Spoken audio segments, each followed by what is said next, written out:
As jy vanoggend wakker geword het, is dit net deur genade. My naam is Morney, is 51 jaar oud.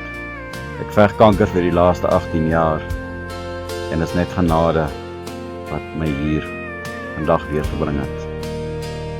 Ek help families oor die ouderdom van 40, mamas en papas, om 'n aanlyn inkomste te bou. As jy meer wil weet, stuur vir my die woordjie wys my. Either na die comment seksie toe, of na die WhatsApp nommer wat ek vir jou los.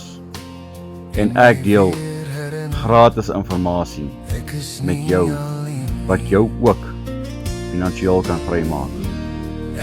Onthou, dis net genade wat jou deur die nag gebring het, wat jou maak op hierdie bladsy verskyn.